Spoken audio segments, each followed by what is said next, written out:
Мы рады снова вас через год видеть в пресс-центре Международного театрального фестиваля «Ноулус». Вы можете пользоваться всеми услугами пресс-центра в течение фестиваля. А сегодня пресс-конференция самая первая посвящена открытию 12-го международного театрального фестиваля «Фестиваль народов» «Ноулус». И позвольте представить наших спикеров сегодня, наших гостей.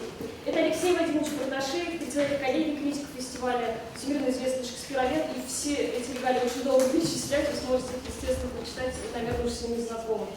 Смеяти Сюханна Кабдиева, это член коллегии критиков, наш гость из города Алматы, кандидат в искусствоведение, профессор, заведующий кафедрой истории и театрального искусства Казахстанской национальной академии искусств имени Жургенова. И художественный руководитель фестиваля, директор театра Гаскара Камала Фарид Рафкатович Чектай. Художественный руководитель фестиваля, главный режиссер театра Гаскара Камала. И первое слово, чтобы открыть пресс-конференцию, я традиционно передам Фариду Рафкатовичу. Добрый день. Добрый день. Уже в 10 часов начались занятия у Юрия Чашица в Доме актеров. Вчера мы ночью, и вчера и ночью, и с утра мы уже встречали гостей. Очень волнительный такой момент. Первым приехал на поезде Алексей Владимирович Бардашевич. Встретили его. Это было стартом встречи гостей. Вот. Да, а мы как? Вот. Я думаю, что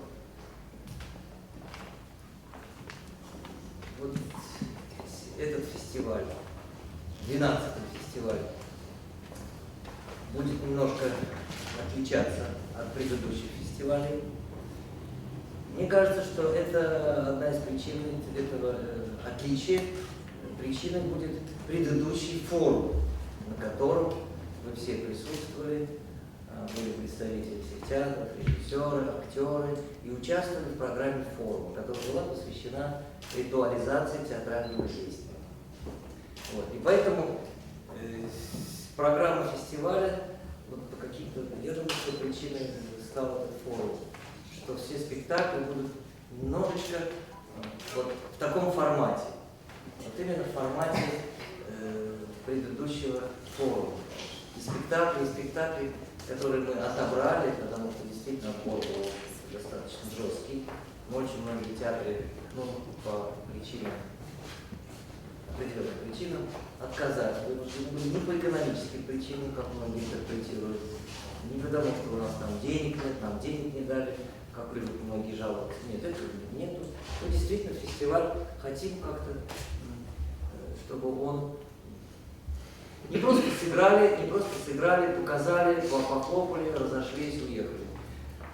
Я думаю, что этот фестиваль, он тоже даст мощный импульс, потому что фестиваль будет заканчиваться конференцией. 5 числа будет большая открытая конференция, на которой будут участвовать представители Казахстана, России, Германии, Швеции, Ирана. То есть это такой международная конференция, которая и будет подводить итог этому фестивалю, и в то же время даст перспективу на следующий фестиваль и на форум в том числе. Мы будем определять какой-то путь, выстраивать дальше, потому что с театром происходят непростые вещи. Мы это все знаем, понимаем, поэтому нам нужно. Хочется, чтобы фестиваль был каким-то очень определяющим таким, местом, я бы даже сказал. Именно местом Наурус, некая такая точка, где решались какие-то проблемы общетеатральные. Где-то российские, но где-то евразийские проблемы. Вот, я думаю, все. А так, я, конечно, очень рад, что вы с нами. Фестиваль — это праздник, все равно, это праздник. Несмотря ни на что. Спасибо большое, Фарид Рафкатович. Коллеги, если у вас уже выделить вопрос, вы можете первый вопрос задать. Либо я передам слово Вадиму Алексею Владимировичу. Я второй раз на нашем фестивале, замечательно. При том, что действительно этот фестиваль, на который мы приехали, он действительно отличается по формам организации и по смыслу от такого традиционного представления о фестивале. Фестиваль вообще сейчас в жизни российского и театра того пространства, которое когда-то было Советским Союзом, да и вообще мирового театра, фестиваль оказывается страшно важной формой общения и взаимодействия, и взаимовлияния. Я помню, когда закрывался Советский Союз, и когда распускался Союз театральных деятелей СССР, то его председатели, собравшись, клялись, что хорошо, юридически формально мы разойдемся, но театральное пространство сохранится. А это было сказано с полной верой и намерением. Из этого ничего не получилось, надо признаться. Именно поэтому фестивали, на которые приезжают, поскольку деваться некуда, какими бы ни были бы различия, сколь бы различия не были наши национальные традиции, все-таки в наши дни быть замкнутым в своих квартирах, это значит, по крайней мере для театра уж точно погибнуть, увянуть. Поэтому встречи, поэтому общение, поэтому фестивали – это одно из главных орудий вот в этих попытках сохранения, да и просто попытках, стремлению сохранить всемирную театральную целостность, не только бывшую Советскую, но и всемирную. Кроме того, идея этого фестиваля хороша еще до того, что это не вообще фестиваль, на который приезжают разные театры из разных государств, а это фестиваль проблемный, тематический. Вот это фестиваль русского театра, и мне кажется, что это очень правильный путь. Это правильный путь. Это не просто какая-то сборная солянка, а это именно фестиваль, в основании которого лежит некая целостная идея. По-моему, это абсолютно правильно. И последнее, что хочу сказать, вот мы тут, я только что заметил, что мы тут все втроем сидим, кроме только вот нашей Крестьевской, все втроем сидим и все мы из ГИТИС. Это каста, да? Да, вот, все мы из ГИТИС. Я пришел в ГИТИС, бог знает когда, как вы можете догадаться. Я учился чуть курсом младше Марселя Саружанова, Азика Мамбетова и так далее, и так далее. Значит, мы все жили в буквальном смысле, значит, не в исключении, все жили вместе в общежитиях и общались между собой. Не делали общежития, а именно ГИТИС, потому что мы учились все вместе и жили все вместе. И уверяю вас, ГИТИСская традиция, которая в советское время называлась ГИТИС-кузница, это дурацкое выражение, но это же было да. Действительно, при этом уверяю вас, никакой русификации, ни о каком насильственном подтягивании национальных студий под чисто российские, под чисто русские представления театра тоже не было. Это была попытка соединить то общее, что свойственно всем театрам на свете, в какой бы стране не рождались, со стремлением сохранить какую-то национальную сущность. Короче говоря, я хочу сказать, что в каком-то смысле ГИТИС, по крайней мере, в наши времена, был своего рода таким оазисом или лабораторией, которые вырабатывали, комплекс представления о театре и глубоко национальном вместе с тем всемирным по значению.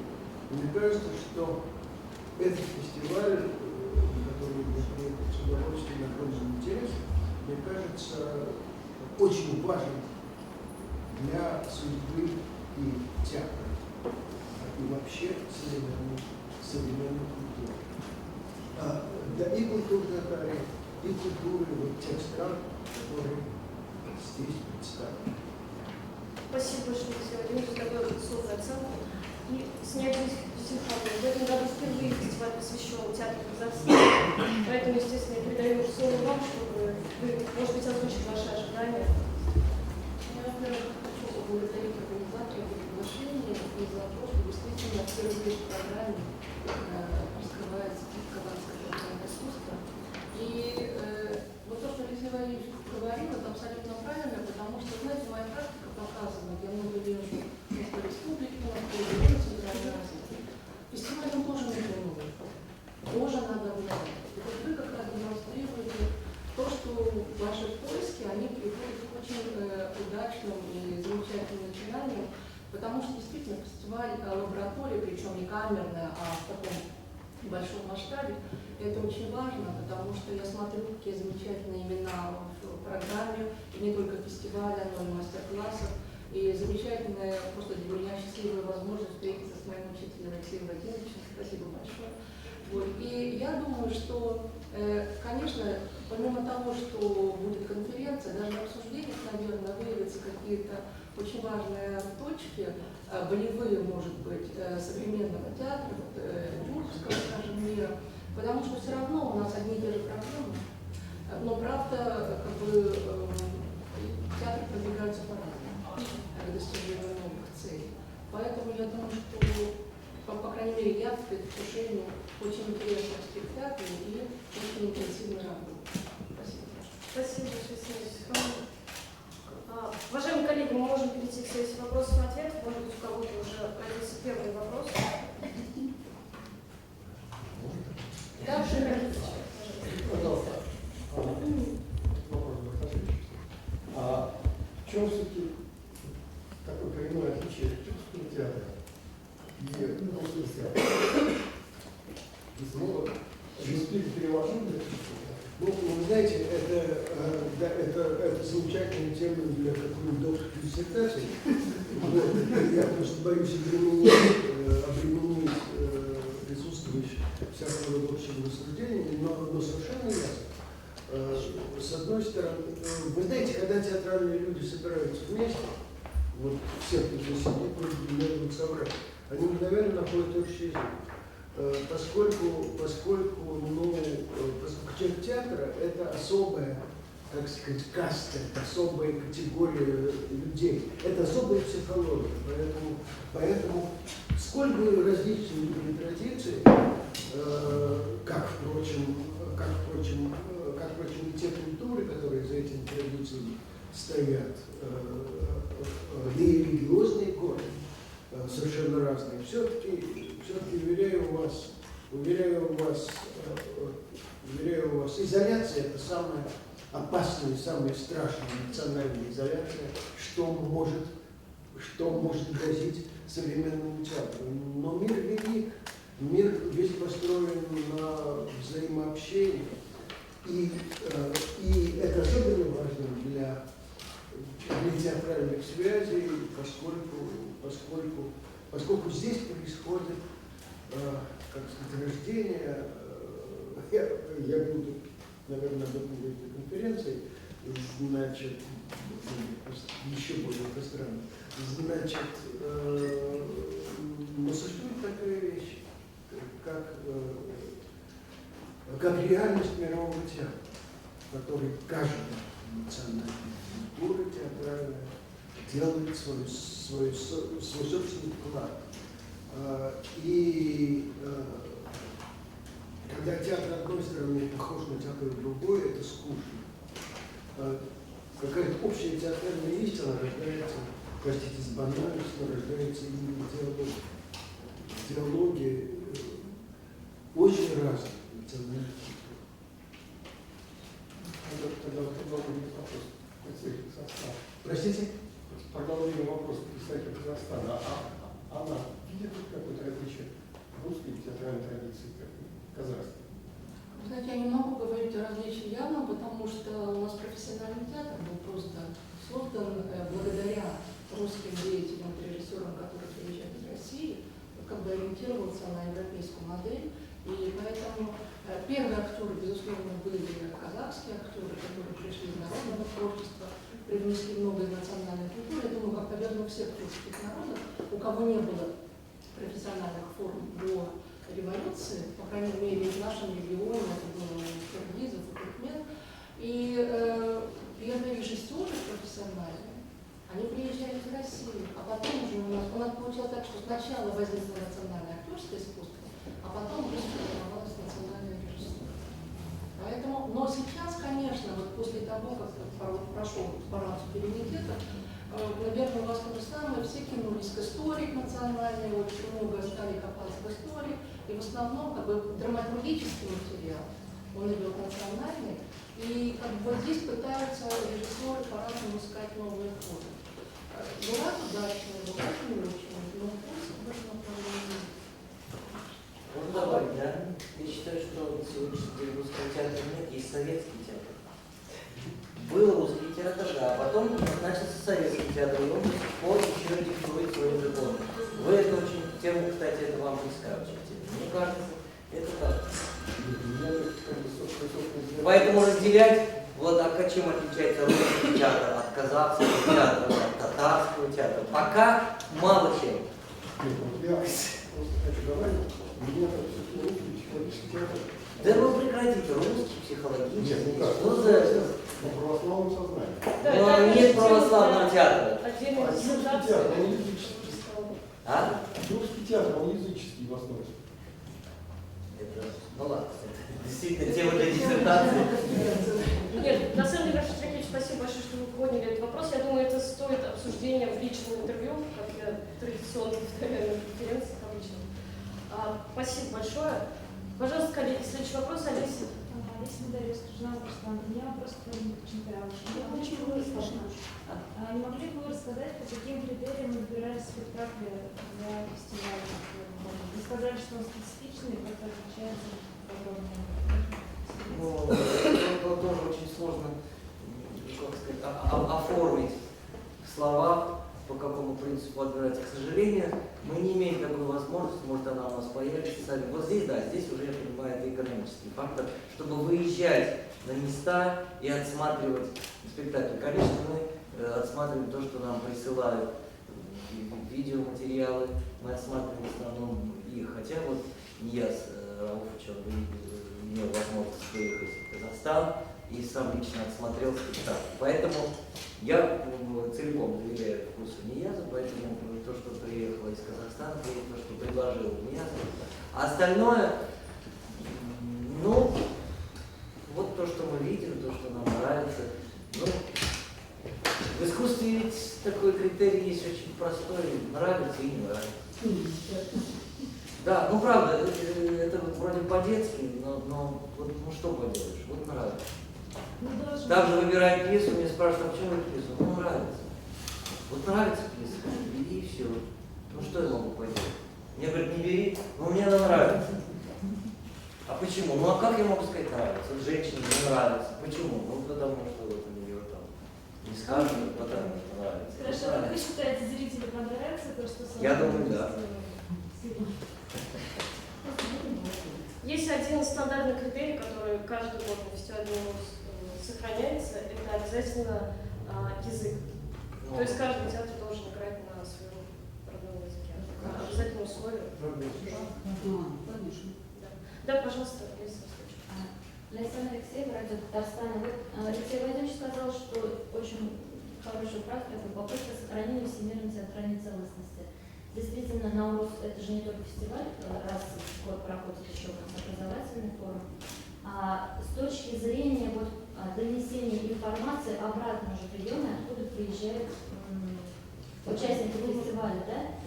Существует ли это или планируется какой-то постфактум встречи там уже, да, в республиках, чтобы вот эту общую информацию, как здесь же вырабатываются какие-то критерии, донести? Скорее просто организаторам. Или как? Ну, пока, я думаю, чисто вербально происходит, наверное, приезжают, привозят материалы, рассказывают. Но вот после конференции, которая, я думаю, все-таки она будет наполнена какими-то смыслами, предложениями, перспективами, наверное, мы все-таки хотим вот создать, выпустить это какой-то печатный такой материал и будем его рассылать, чтобы к следующему форуму произошла аккумуляция всего этого, и, может быть, на форуме мы уже знали бы, может быть, конкретно, чем мы можем заниматься, какие вопросы можем, что да, я понимаю, это очень хороший вопрос, и он у нас тоже здесь. Потому что очень важно, что не просто было, собрались, пообщались, погуляли, посмотрели, разъехались, и как бы все. Это большая работа, на самом деле. Но кроме того, здесь же на фестивале целая коллегия театральных критиков, которые, собственно говоря, и как бы они профессионально должны каким-то образом в публикациях, в интервью, выступлениях там отразить свои впечатления и свои мысли по этому фестивалю. Саня, можно к вам вопрос? Здравствуйте. Много ли у вас в Казахстане национальных театров? Наверное, они, многие из них хотели сюда приехать. Как вы из них отбирали? И сколько лет вашему театру? Вы знаете, профессиональному театру будет скоро 90, хотя первое представление было 100 лет назад, по-моему, было не профессиональным еще. Театров у нас много, у нас 55 театров, для количества населения достаточно. Но я хочу сказать, что играют у нас эти театры на 6 языках. То есть это помимо казахского и русского, в основном казахские и русские театры, у нас есть немецкий театр, корейский, уйгурский, узбекский. Вот. И у нас, кстати, недавно прошел, буквально месяца 2 назад, республиканский театр, фестиваль национальных театров в Шымкенте. Каждый год, раз в 2 года проводятся такие фестивали. И по поводу отбора, я к этому не имею отношения. Я думаю, что так как все-таки хотели представлять, да, казахскую национальную культуру, поэтому были отобраны казахские театры. А в принципе, как бы, возможность нашим театрам национальным выезжать, например, корейцы каждый год ездят в Южную Корею на фестивале. Немцы все время ездят в Германию и в Европу, вообще в Швейцарию, в Австрию и так далее. То есть вот эта возможность, они не лишены. И слава богу, мы все вместе работаем. У нас есть такие интересные факты, например, ведущий актер в корейском театре уйгур по национальности. И вот буквально недавно на этом фестивале последнем мы выделили его актерскую работу, он получил приз за лучшую мужскую роль. В немецком театре абсолютно интернациональная труппа. Там помимо немцев, русских, казахов, киргизов, очень много других представителей национальностей, иногда и все играют на немецком языке. Поэтому действительно картина очень разнообразная, интересная.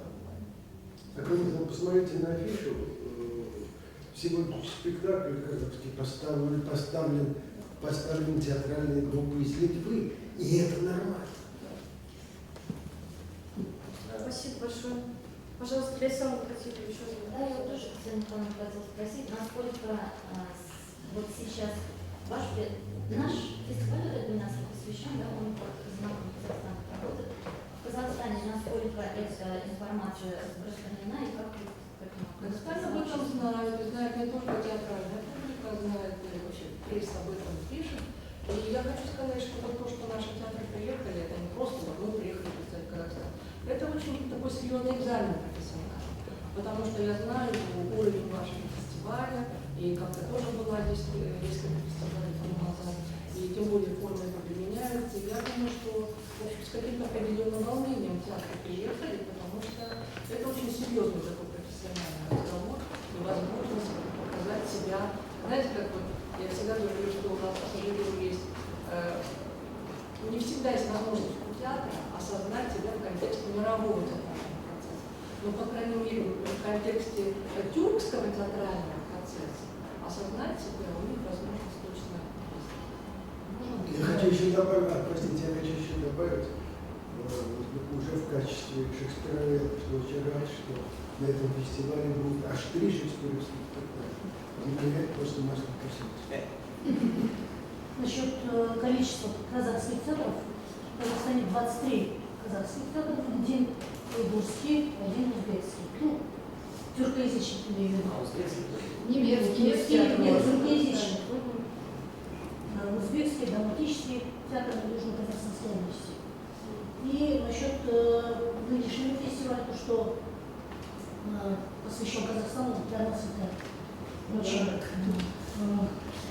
отрадно и честь для наших театров участвовать в этом фестивале, так как этот фестиваль брал начало в Казахстане, в Алмате, в 1989 году. Да, поэтому это очень знакомый момент, что обратились в Казахстан. Пожалуйста, коллеги, есть еще вопросы? Скажите, у вас обычно как бывает? Первый все, ходит театр, рассуждает. Но Султан Закар часто посещается? Посещаю. Очень часто не получается в силу занятости, но вот и в русском театре был в Лермонтове, в Алмате, в казахском в уйгурском, в национальных театрах везде на главном месте висит фотография с посещением президента. Это действительно есть. И, кстати говоря, на том своем выступлении случайно именно президент говорит, хотя мы об этом давно уже тоже говорили, у вас очень большая проблема с современной драматургией. По поводу современной драматургии, то, что даже на это указал, да, это говорит о том, что действительно проблема очень сложная. Еще добавить, просто как представитель Министерства культуры и спорта Республики Казахстан, президент довольно по возможности посещает и участвует в открытии новых зданий театров. В частности, в 2013 году открылся у нас Государственный театр оперы и балета «Астана-Опера» в Астане. В прошлом году в Южно-Казахстанской области, в городе Чимкенте, новое здание построили театру имени Шалина, на открытии которого был президент. Шанина. Жена Шанина. И в этом году в Восточном Казахстане, в городе Усть-Каменогорске, тоже построено новое здание драматического театра области, и где официально открывал наш комитет. Не знаю, как это делают в Казахстане, но обычно крайне важно для нормальной жизни театра, чтобы театр посещали жены президента.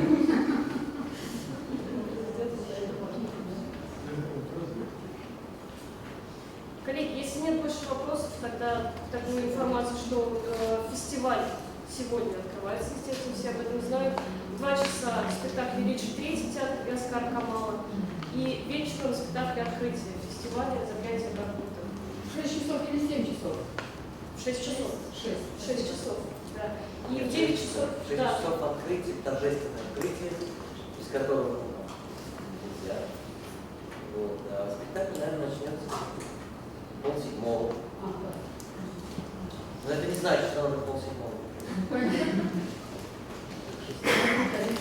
Да, и после каждого спектакля, естественно, обсуждение спектаклей, коллеги, критик, вы можете присоединиться, послушать, очень будет интересно. Спасибо огромное.